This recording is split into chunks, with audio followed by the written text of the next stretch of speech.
महाराज जी, जैसे आज वृंदावन की होली शुरू हो गई है और अगले 4 दिन तक होली चलेगी। महाराज जी, बहुत सारे युवतियां आपको सुनती हैं, तो ये आज आपका कोई संदेश सब भारतवासियों? हम तो सबसे यही प्रार्थना करेंगे कि होली महोत्सव प्रहलाद जी के द्वारा प्रकट किया गया है।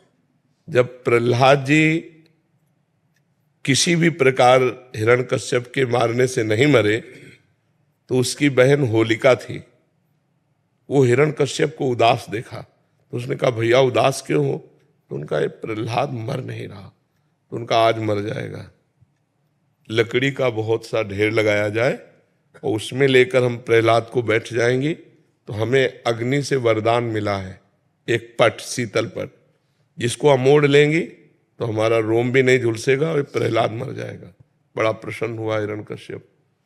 उसने बहुत लकड़ी का पहाड़ लगाया, उसमें ऐसा बनाया जिसमें प्रहलाद जी को लेकर उनकी बहन बैठ गई। प्रहलाद जी की बुआ हुई, हिरण्यकश्यप की बहन।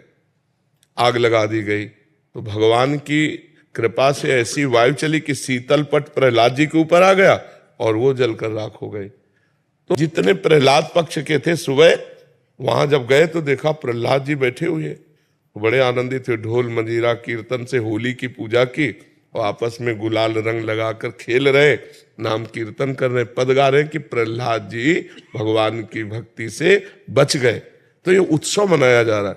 ये लोग जो शराब पीते हैं, गंदे हरकतें करते हैं, एक दूसरे के चेहरे पर कालिक पोतते हैं, नालियों में ये हिरण्यकश्यप पक्ष के हैं। अब वो भी तो उत्सव बनावे, कैसे बनावे? तो वो नालियों में गोबर कीचड़, उसकी हिरण्यकश्यप पक्ष की पार्टी, और एक होती साधुता की पार्टी। एक दूसरे पे गुलाल लगाए, रामकृष्ण हरि बोले और बैठकर पद गायन किए और खूब गुझियां और मिठाई भोग लगा कि ठाकुर जी को, और पाए आनंद मनाए। तो हमारी समस्त देशवासियों से प्रार्थना है, कोई भी व्यसन न किया जाए। व्यसन उत्सव को खराब कर देता है, जैसे शराब है और भी हुक्का है, ड्रग्स है, कोई भी नशा मत करो। फ्रेश माइंड से भगवान का नाम जप करते हुए, पद गायन करते हुए होली का आनंद लो। नशे में होली का आनंद थोड़ी होता, नशे में तो मूढ़ता छा जाती है। मूढ़ता में आनंद कहाँ? तो कोई भी नशा इस होली उत्सव में ना किया जाए और हम आनंद पूर्वक भाईचारा बनाते हुए एक दूसरे का सम्मान करें, प्यार करें। जो हमसे दुश्मनी मानते हैं, होली के दिन हम उनके भी घर जाएं और उनके गुलाल लगावें और उनसे प्यार करें। हमारा एक भी दुश्मन विश्व में ना हो, यही सबसे बड़ी हमारी प्रार्थना है। हमारे आचरण पवित्र हो, हमारा व्यवहार पवित्र हो, हमारा चिंतन पवित्र हो, तो होली सार्थक है। नहीं, कितने लोग नशा करके झगड़ा कर लेते हैं, कितने लोग अपनी हानि कर लेते हैं।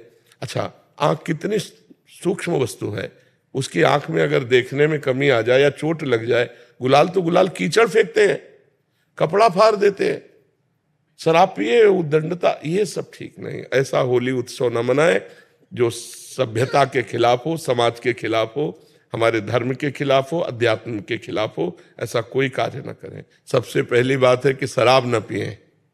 जो शराब पीते हैं होली उत्सव में स्वाहा कर दें। और दूसरी खास बात है, मांस न खाएं, क्योंकि आप भले जीव हत्या नहीं करते, लेकिन आप हिस्सेदार हुए, क्योंकि आप खरीद के लाते हो और खाते हो, तो आप हिंसक ही माने जाओगे। तीसरी बात, किसी माता बहन की तरफ गंदी दृष्टि मत देखो। जैसे तुम्हारी बहन ऐसे दूसरे की बहन। तो आप पवित्र ब्रह्मचर्य रहिए और जो अपनी पत्नी है उसी पे अनुराग कीजिए। ये 3 बातें छोड़ने की कोशिश कीजिए: शराब, मांस, व्यभिचार।